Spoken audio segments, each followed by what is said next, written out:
Hello. Hey, how are you? I'm good. How are you doing? So, thank you. This is great. I'm so glad we're able to make up for that little kerfuffle. Anyway, so I had Joshua Leonard on yesterday. He's in a new movie.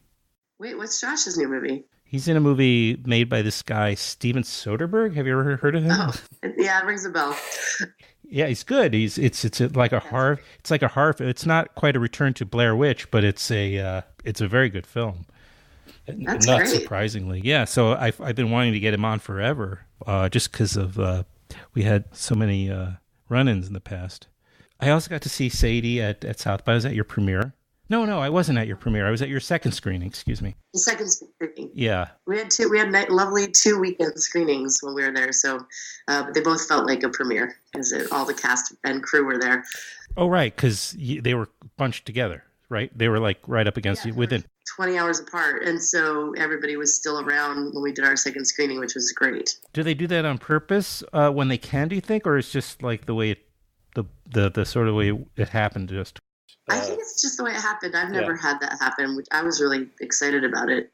Just because usually, even just like going as an audience member, I'm used to just getting the full Q&A at the premiere, and if you miss the premiere, you get usually maybe one or two people, or in the if you catch it later in the week screening. Mm-hmm. Usually you don't get anybody. So I always like having, as many people as possible to represent the movie, especially when it's premiering. So in South by premiere. So. Right. But you had a good time. You had a good experience. Yeah, we had a great time. We had really fun Q&As with everybody. And then the press part was great. I love this cast is so full of just wonderful people. Like everybody who is in the movie is someone I admire as an actor, but also just great people to hang out with. And I hadn't really gotten to hang out with them outside of this very rainy January in Seattle where we had a lot of work to do. And so it was nice to just be around them and go do all this press and get our pictures taken together and just hang out a little bit. Right. Because Melanie Linsky and Tony Hale and John Gallagher Jr. and they're all great people. And Danielle Brooks is too, but she couldn't unfortunately be at the premiere. Yeah. I'm sorry. Did you mention maybe that Melanie wasn't there at all though, right? Melanie was there, yeah. She was there for the opening night. She was there for both the first two screenings. Wait a minute. So she was there. Oh, you know what it was? Oh, that's why, because I didn't stay for the Q&A, which I normally would have done. That's right. I didn't stay for the Q&A. So I must have not have seen her, when I was kind of going past, but I had to, lose my laptop, so I couldn't stay for the, normally, I would have been there for the Q&A. Well, I don't know. You might have missed her at the second Q&A anyway, because she was trying to be under the radar because she had a late night with Tony Hale the night before. So finally, the two hooked up. No, breaking news. Oh, no. Tony Hale in a rare dramatic, he's so known for the Veep. Yeah. Or Veep, rather, not the Veep. The Veep. Veep and Arrested Development, yeah. The Arrested Development. Yeah, I loved him on that. That was my introduction to Tony Hale, like a lot of people, of course. Yeah. Where he Everybody knows him in these characters. And I thought, that I'd seen him also in Brave New Jersey, which was directed by Jodie Lambert. I don't know if you ever saw that, but it was out, last year. And Tony Hale's the lead, and it's a dramatic role. So it was nice to see him do that. And so I was very confident that he would be able to handle this role for sure. Yeah. He brought a certain... his role was also always a bit off kiltered. He was kept off kilter because he just couldn't read the situations quite well, and he was caught in this. For people who are listening, Sadie is about a mother and a daughter, I guess you could say, and a missing male figure who they're both have these. I wouldn't say desperate, but they both feel there's a certain some desperation around it, but not in a negative, in a very natural, normal way to have a male figure in their lives, and so they try to figure out how to make that happen. Most dramatically, in the case of the daughter, who's played by Sophia Mitri-Schloss. Thank you. It just rolls off the tongue. Sophia Mitri-Schloss. I'm cheating a little bit, as you can see. She plays the titular role of Sadie, and she's a terrific find. I saw her at your Q&A before I slipped out. Yes. And she was there all week. Yeah. This was adapted from a novel, is that right? Oh, I'd love to think that there's a novel You called wrote Sadie it? out there somewhere, but no, it's an original. You wrote it? Original Where'd it come from then? Because I was just thinking this is just kind of different well, maybe not. So now I'm thinking about your last couple of films. Maybe this isn't so unusual. Maybe you have this dark streak it's now. It's actually pretty close to my natural wheelhouse. I wrote it when I was trying to get my film The Off Hours made, and I think of them as very closely related films. Yeah. And so, it just came from my weird brain and the just wanting to make something about youth and violence and add to that kind of cultural conversation around what builds people, like what factors play into people becoming violent or solving problems through sort of violent means. Mm-hmm. Right. And we'll leave it as vague as that so we don't give away. I don't want to go too specific. Right. And interesting, I'm going through it again also. The violence is pretty... It's not the violence of desperation and the violence of pain, and because it's not your typical... It's not like a violent film in the typical sense at all. No. The violence is like an emotional, psychological kind of level, I'd say. Yeah, I think that's a fair thing to say. And yeah, it's just thinking about all the violence that we absorb as people in this world right now, like, the violence that we see all over the place on the news and on our Facebook feeds and like in movies and television and video games, and the fact that we've been a country at war for so long, and so we're seeing our country solve problems through violence, like just thinking about what all those things sort of add up to for people who are coming of age right now and how that affects their problem solving skill. Yeah. Sadie is she looks like she's maybe 14, 15. Is she even a little older than that? Or? Yeah, she's 13 in the film. Okay. She's 15 now. But yeah, I think she had just turned 14 like a month before we started shooting, but scripted as a 13-year-old. Yeah, well, she plays 13 very believably. Thank you. I thought so too. Yeah, that's exactly my child's age. I have a son. He's turning 14 in a matter of days, so I can relate. Do you? And not to go too far off track here, but I mean, you've been reading about this. Speaking of violence, what's going on in Austin, which was definitely, I mean, it's very likely, obviously, this violence, these incidents with these explosives have been timed with South by Southwest. Have you had a chance to hear about that, or? I was hearing about it as I was leaving, and yeah, it's awful. I haven't read the full, like, I don't know if there is full reporting about where it's coming from. Yeah. But it sounded like it was racially motivated and just... Until they put like a tripwire, I don't know where, like they just put up a tripwire device yesterday, I think. And I don't know if it was, if it depends. If it was on a block, the African-American neighborhood, sure, that would certainly tie into what you're saying. I don't know either. I have to check, but it's just really, really upsetting. But certainly another example of someone in this culture trying to solve some problem that they consider a problem with violent means. Exactly. So Sadie is they live in a trailer park. Mm-hmm. And with mom, played by Melanie Linsky. She just keeps it getting better and better, this Linsky actor of yours. I think she's so good in everything. I've never seen her in a performance I thought wasn't fantastic. So I just loved editing this performance because she just gives you so much to work with. There's a lot of layers there.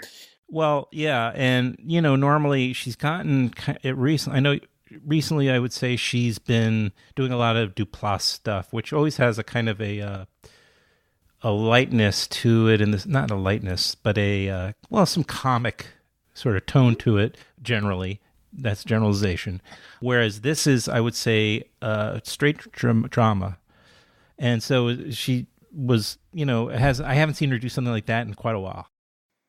Yeah, that's funny. I guess that's why I've been hearing from people that somebody in a review called her unrecognizable, and then other people saying it's very different from what she typically does. And I guess I've just been watching her act for so long. Like I've seen her in so many roles over the last 25 years, and it doesn't feel out of the ordinary to me. Like it feels like a natural fit. But yeah, I think what you're pointing out is true, that she's been doing more comedic stuff recently. More dramedy, definitely dramatic stuff. I mean, even, Together and all these things she's been doing, the TV work, it's dramatic, but it's not quite as edgy or raw as Sadie is. Yeah, she is. You go pretty dark together on this one. Yeah, but only in the best possible way, listeners. It's true. I mean, I'm not turned off when I hear something has a dark edge to it. So I'm hoping I'm not either. Who are also like that. I'm not either. And, and most of my listeners are also probably in our same mind frame here. But I hear people who like to go to movies for pure escapism, But you can I don't know if this is a movie for them, not to carve out a whole section of audience, but it is, intentionally supposed to give you food for thought. Yeah. So if you I guess Sadie might not be your movie. Right. But if you were looking for enrichment, emotional, artistic enrichment, this is your film. So we'll say that. There also is a lot of lightness to it in the earlier acts of the film. Like we have some amazingly hilarious people who you can see, you feel other characters, timing, neighbors. Yeah, Danielle Brooks and Keith Williams. Yeah, who's the dad, the grandpa, His name is T. Denard. He's a Seattle actor, good. Yeah, because they're living, as we said, in a trailer park, and they have a community there. It's a little micro community. They lean on each other in many ways, and sometimes they betray each other, but generally, again, if there's a subplot of a bit of a betrayal between friends, but I would say that is out of a level, again, of desperation almost, or boredom or something, Yeah, everyone's just trying to figure out how to make their lives better, and they try out things that aren't always the best choices. That's a good way of putting it, yeah. And John Gallagher, another one who goes between comedy and drama, and this is, him in a I'd say a very meaty role. So when you wrote it, I mean, I know Off Hours was 6-7 years ago. So 8 years. Wow. 8 years ago. Yeah. So obviously you didn't visualize Melanie or John in these roles. Well, Melanie was attached for years to this film, but we have been trying to get it made for a long time. So I think she probably came on board in 2015, maybe. So she'd been attached for quite a while, but at the time that I wrote it, I try not to get too specific about who I'm imagining when I write, because then if I don't get them to be in it, it's like this weird frame that you have to do where you're just like, but okay, wait, but it's not going to be that person. So try to write with like just thinking about the character, unless I know for a fact I can have somebody, that somebody's going to come in and do it. Right.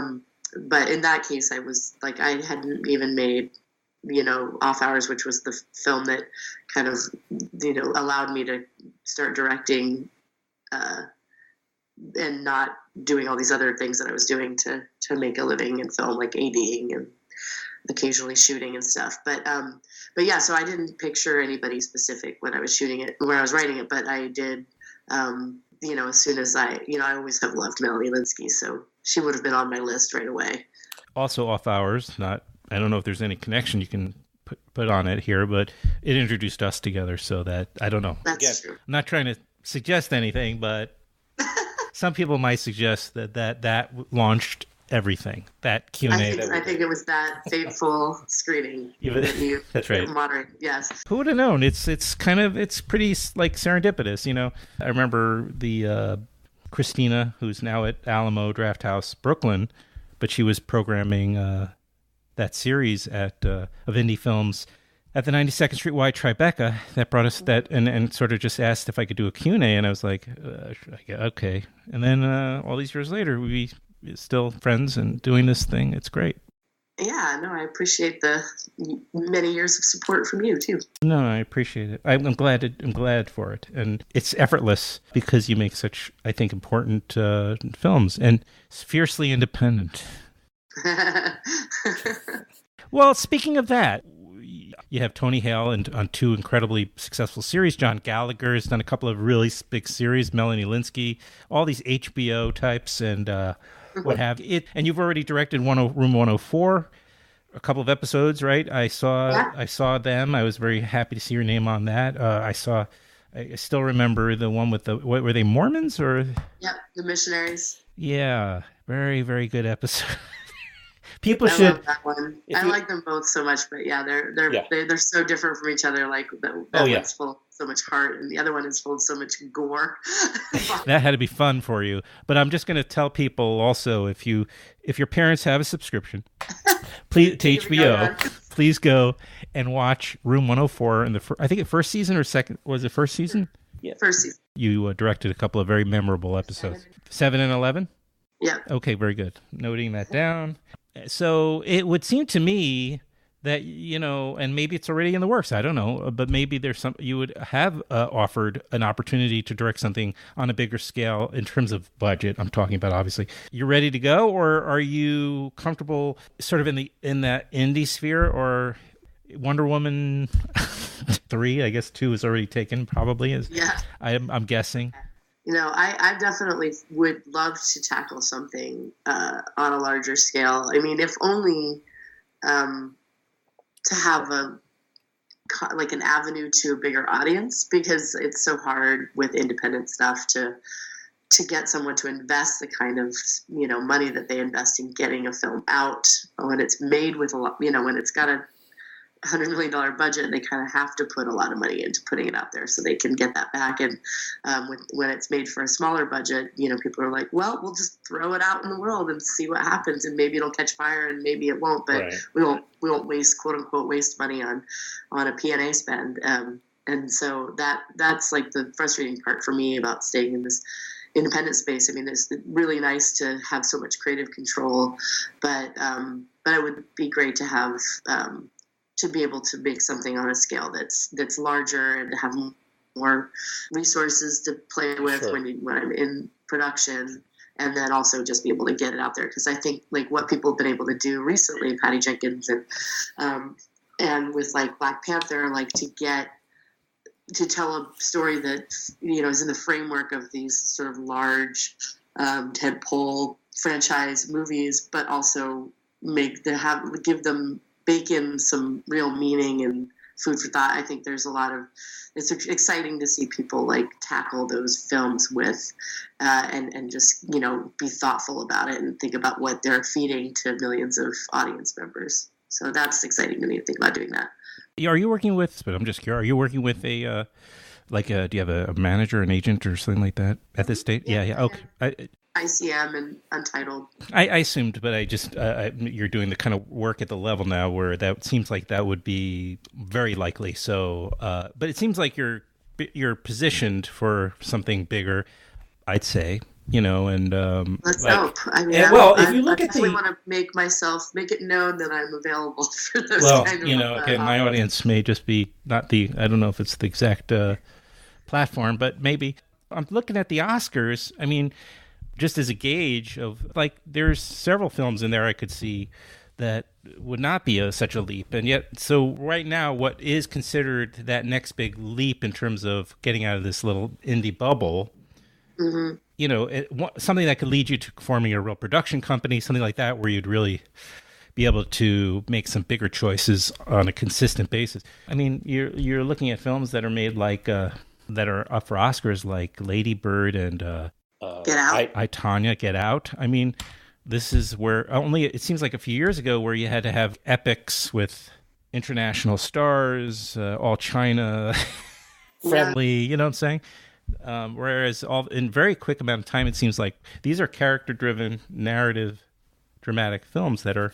Now I understand they're probably still in the minority, but no, it seems like it was out of fashion for a while to make sort of character-driven, contained, thoughtful films, and it's been nice to see films like that get rewarded over the last few years. Like, I mean, Moonlight last year was so like gratifying to see that film do so well, and I'm thrilled it did. And that's been happening. Feels like it's been happening more and more, and it's always nice to see somebody break out with what would be considered a quote unquote small movie, and then show, be able to prove that there is a ripe audience for these kind of movies that have something to say. Like we kind of grew up on. I'm constantly now doing these guests on other podcasts because it's a good way to get the word out about mine. And often it's like talking about a filmmaker from the 70s or 80s because they have this big body of work, and you could talk about their body of work, and you look, and I'm watching them all again or for the first time in some cases, these films, and they're all so, even the flops or the flawed films now have such charm and feel like such a nutritious experience when you watch them because they're character driven. They don't have to be perfect, and they're not so slick, and yet that's what I like about the character drivens that like an I, Tonya, or like a Get Out, or Lady Bird, especially Lady Bird, I'd say in that group, where it's a refreshing film. I agree. Yeah, and it's nice. I mean, I personally love making movies because I want to dig into people's thought processes that I don't necessarily understand on the surface. It's a lot of the time why I'll choose to do something is because I don't understand it, and I want to get into their brain and figure out why they're deciding to do some certain thing. And I feel like we have such an opportunity with this medium to explore people and understand people better and rise, increase our own empathy and increase the empathy of the audience. It always seems like a shame to squander it. So it's nice to see other films doing that. Always. So are you already trying to get things financed for a new project, or are you just... Always. Yeah, okay. It's a silly question. But then, and another ancillary issue, which I constantly hear about from filmmakers is that, you can't invest your time and effort into it because the other part of being an independent filmmaker is that you have to spend a year or two with a project after it's done. Yeah. Get it out in the world and get it distributed, and it's almost a full-time gig and you're not making something new, right? Like in the meantime, so I mean, there's typically a little bit more wiggle room to try to start at least developing new things after something's premiered, but it's tough to juggle all of the things that you need to do to sort of sustain yourself as a filmmaker, because you want to have new things always on the back burner, trying at various stages of development, and then you're, ideal world, like in the process of doing something at any given point, and then it's kind of, it's a balancing act, and it's hard to, keep them all at the exact right level of, boiling or whatever to just shift it onto the front burner at the moment that you're done with the previous things. It's tricky. Where did you shoot Sadie again? Where was it shot? Primarily in Everett, Washington. Okay. Just north of Seattle. Okay. So no doubt you're going to have a theatrical in Seattle, and maybe, hopefully, maybe you'll have a Los Angeles one. It'll be nice. Are you closer to figuring out distribution yet, or? Yeah, we're also early to talk about it. Excuse me, in the process of that. Okay. Nothing to announce quite yet, but yes. I assume. And I think what would be probably the right thing to do is at least to sit on this unless it helps in any other way sooner, but I can sit on this particular recording until it's more helpful. Or if you're going to do more, say it again? Until you have the New York premiere. Oh, until the New York premiere of Sadie, you mean? Yes. That's what I assumed you meant. Well, I mean, yes and no, or no. I mean, or just a premiere at all, or I'm willing to wait to if you want a few months or however long. I don't care. It doesn't matter to me. And I just want to help you and help the film, in any way possible. I mean, of course, I could put this up and then we could do a follow up when you're doing press for it again. It's completely, happy to do whatever because I often. Yeah, let me check with Adam and see if there's the other Adam and see if there's a good time, best time to release it. But yeah, I'm sure there will be a helpful time, whether it's now or later. Yeah, so in the meantime, I'll just keep it backed up on my cloud. And Ooh. but Sadie is again starring Melanie Linsky and the young don't help me, Sophia Mitri Schloss. Yep. Who plays this Sadie, and also has, among other actors, Tony Hale, John Gallagher Jr., and who else is pretty significant, I guess, Danielle Brooks. New Black? Yeah. What is she in? Of course. I just met her. It's so funny because I met her like a couple of months ago. My wife was doing a special thing at, what's the venue again? I should know. It's up in New York City. She was doing a special reading with Henry Louis Gates that he wrote, and there were all these women reading the parts of it, and both Danielle and my ex-wife were two of the people involved. Oh, great. Yeah, Danielle is fantastic. I'm sad she could make it to South by Southwest, but I think she's so great in the film, and she's such a warm, wonderful spirit too. Yeah, and charisma to burn. Crazy. Anyway, so I don't know if I'll do the synopsis during my introduction, so for people don't have to worry about being so specific, but it's just had its big world premiere at South by Southwest. And do you have any more festivals yet? Or just got announced that we'll be at Bentonville, which is the festival that was co-founded by Gina Davis, that is specifically centered on female filmmakers. Mm-hmm. Yeah. Great. Okay. So yeah, that's the only one announced at this point. But I have a feeling we'll do a few more other good film festivals. It's a perfect hour and a half at any festival. So thank you very much for sitting through this torture again. And it's really rough, but I made it. No, hang out for a minute. Hang out. I'm just ending the podcast. So, okay. All right. So we'll talk soon. Okay.